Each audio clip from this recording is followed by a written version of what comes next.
Okay. Yeah, if you want to take a couple shots to get it over there, We'll do. TPBS is going to make us clear everybody out. Okay. So yeah, We'll do that, Commander. They're going to do all the conferences over.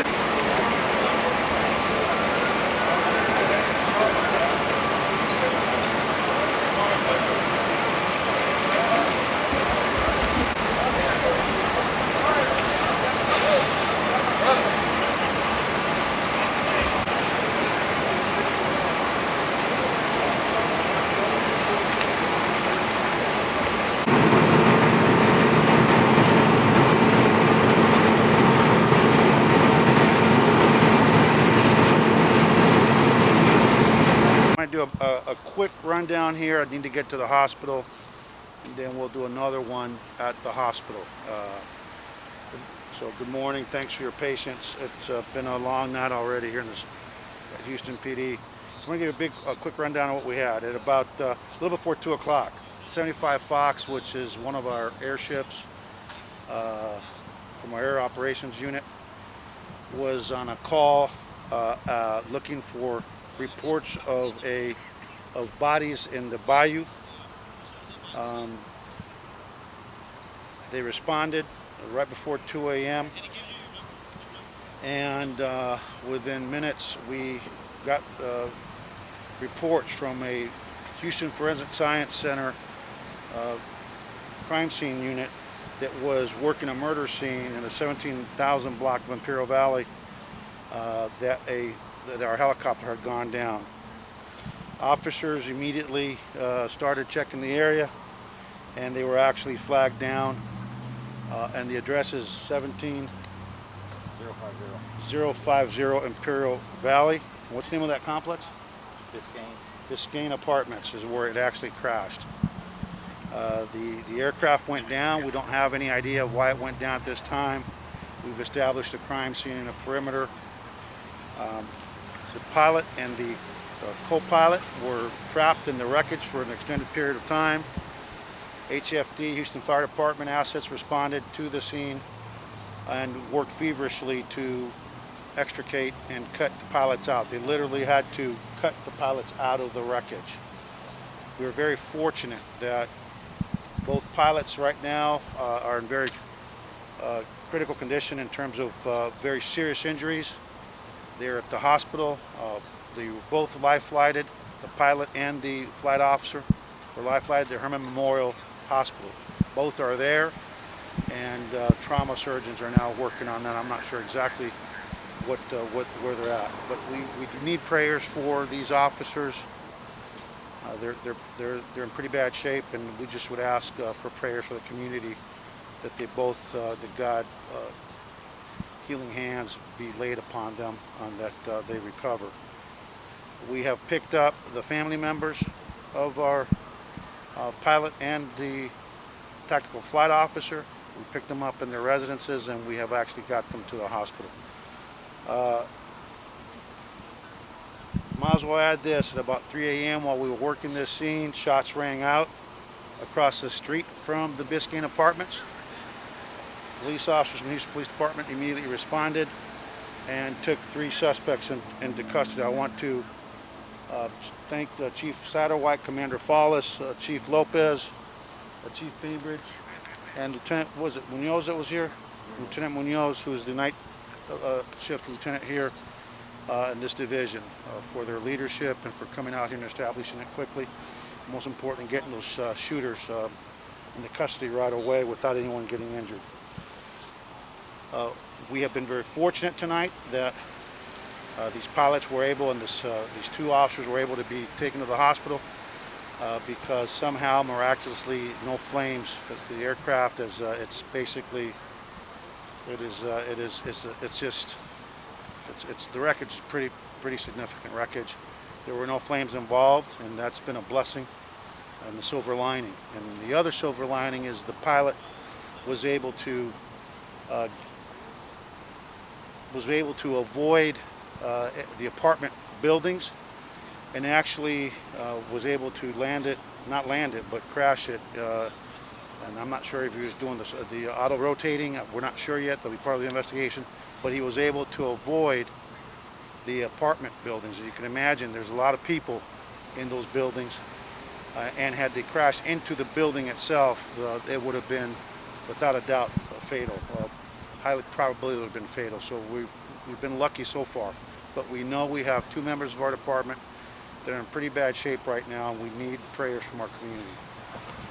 I've notified Mayor Turner. We have talked several times, and I know he's a man of faith, and I know that the man is a man that believes in the power of prayer. So I asked him to start praying right away, and we'll be meeting up at the hospital later on this morning. And so we will hold the scene. Our Vehicular Crimes Division is here. They're starting to shoot the factual diagram, identifying evidence and wreckage and parts of the wreckage, anything related to the wreckage. NTSB will be responding as well. They've been notified. And the FAA. So we will be waiting for them to respond. We will hold the scene, and they will conduct an investigation.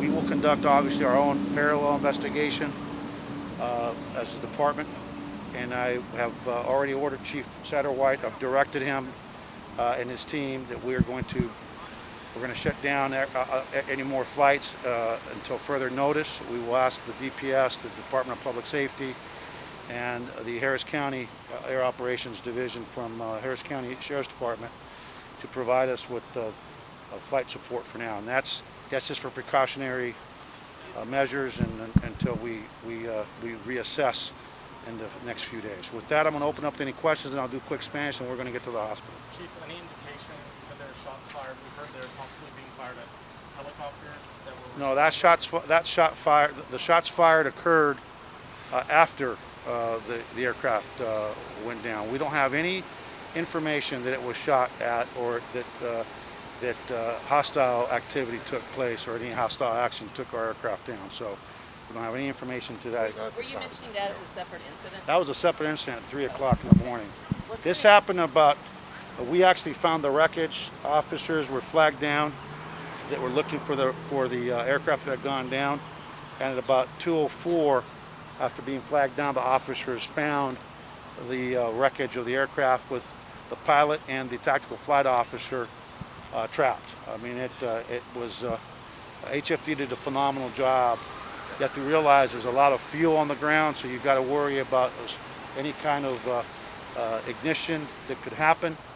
And so they did a phenomenal job. And I just want to thank again the Houston Fire Department and Life Flight. Both the pilot and the tactical flight officer were life flighted in 2 different flights, 2 different aircraft to Hermann Memorial, where some of the best trauma surgeons in the world are dealing with them right now. Anyone injured at the complex? No injuries. No evacuations. No injuries to the complex. Again, the pilots, how that pilot was able to avoid the actual apartment buildings where the residents were sleeping. It's just, again, there's some silver linings here tonight that they were able to avoid going into the actual apartment building where people were sleeping, and were able to basically, they clipped part of the clubhouse. And right now we all know that pools are still closed in Texas because of the COVID-19, and so we just a miracle. But we want this miracle to continue, and we just ask the community to please pray for our officer, our tactical flight officer, our pilot, our tactical flight officer, and their families. Anything else in English before, because I'm going to do Spanish, and I've got to get to. Chief, was there any indication from the pilot about a Mayday call over the air? We don't have that yet. We don't have any indication of that. So I don't know if he had even time to broadcast the Mayday. The bottom line, when we believe there might have been a problem with the tail rotor, but that's just speculation at this time. Helicopters are very complex equipment, and I can tell you that when you're dealing with an emergency situation, in dark environment, in night sky, in a very heavily populated area, I promise you that pilot was doing everything he could to avoid striking an apartment. And so, we'll find out with our friends at the NTSB and the FAA the causation, but we do know that we were fortunate that that did not strike, that didn't hit an apartment building with people in it, because we'd be having a different conversation. Can you describe that area? You said it was by the clubhouse. The clubhouse is right between two actual apartment buildings, and again, it's just a miracle. We've had a miracle, but we need more miracles now. We need our officers to recover, and we're just asking for prayers. One more question. I'm going to go to Spanish. At any point, will you be releasing their names? We will not be releasing their names right now. We've got to make sure that eventually we'll release their names, obviously, but right now we've got to make sure that they're the extended family. I don't believe that anyone should ever find out about these kind of incidents from the media, whether it's a police officer or a member of the community. When there's a mishap, we have to be cognizant of the fact that people deserve. I can tell you that I was able to talk to one of the family members myself en route to the scene, and so and every other family member was picked up. The immediate family spouses were picked up, and one set of parents were picked up by Houston Police Department Patrol Division. Okay, we're going to go to the Spanish. We're near George Bush Airport, but you said they were searching for bodies. It had nothing to do with. No, they were on a call. They were on a call of a report of bodies in the bayou behind us. Probably a bogus call, we don't know, but they were called to help with the search for the report of bodies in the bayou, and while they were on that call, we had the crash. Okay, estamos.